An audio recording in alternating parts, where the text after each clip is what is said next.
திருவள்ளுவரின் வழியில் வாழ்ந்து வாழ்வின் உன்னத நிலையினை அடைய திருக்குறளோடு நாம் என்னும் இந்த நிகழ்விலே இணைந்திருக்கின்ற உங்கள் அனைவருக்கும் முதற்கண் வணக்கம்.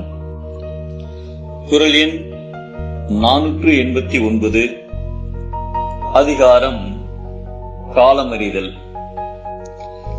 1627 ஆண்டு நம் இந்திய நாட்டின் மராட்டிய மாநிலத்தில் பூனாவில் பிறந்தவர் சத்ரபதி வீர சிவாஜி. இளம் வயதிலேயே திறமை வாய்ந்த போர் வீரனாகவும் வல்லமை பெற்ற படைத்தளபதியாகவும் விளங்கியவர். பிளவுபட்டு கிடந்த இந்திய பகுதிகளை ஒன்றிணைத்து மராட்டிய சாம்ராஜ்யத்தை உருவாக்கியவர். அச்சமயத்தில் இந்தியாவின் பெரும் பகுதியை ஆண்டவர் முகலாய மன்னர் அவுரங்கசீப். அவர் சிவாஜியின் வளர்ச்சியில் பொறாமை கொண்டு சிவாஜியை ஒடுக்க பல வழிகளில் முயன்றார். அது முடியவில்லை. இறுதியாக 1659 ஆண்டு பிஜப்பூர் சுல்தான் அப்சல் கானை சிவாஜியை உயிருடனோ அல்லது பிணமாகவோ கொண்டு வரும்படி ஆணையிட்டார். அப்சல் கான் 6.5 அடி உயரமும் அதற்கேற்ற பருமனும் உடையவர், நல்ல பலசாலி. சிவாஜியுடன் நட்பு ரீதியாக பழகி எப்படியாவது கொலை செய்து விடலாம் என்ற திட்டத்துடன் மராட்டியத்திற்கு வந்தார். அப்சல் கானின் சதி திட்டத்தை தனது ஒற்றர்கள் மூலம் அறிந்தார் சிவாஜி. அப்சல் கானின் திட்டப்படி ஒரு பொதுவான இடத்தில் தனியாக சந்தித்து பேச்சுவார்த்தை நடத்த சிவாஜிக்கு தூது அனுப்பினார்.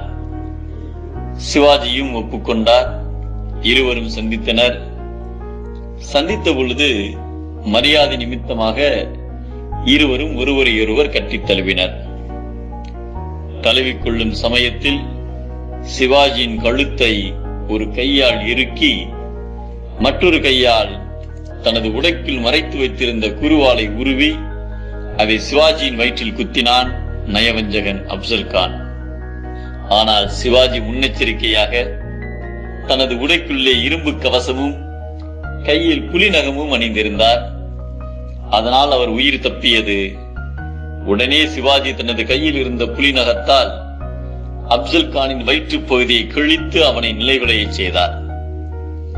கிடைத்ததற்கு அரிய வாய்ப்பு கிட்டுமானால் அப்பொழுதே செயற்கரியவற்றை செய்து முடித்தல் வேண்டும் என்பதை எய்தற்கு அரியது இயந்த கால் அந்நிலையே செய்தற்கரிய செயல் என்கிறார் நம் தெய்வ புலவர் திருவள்ளுவர்.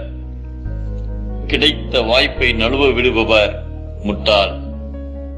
வாய்ப்பை உருவாக்கிக் கொள்பவரே அறிவாளி.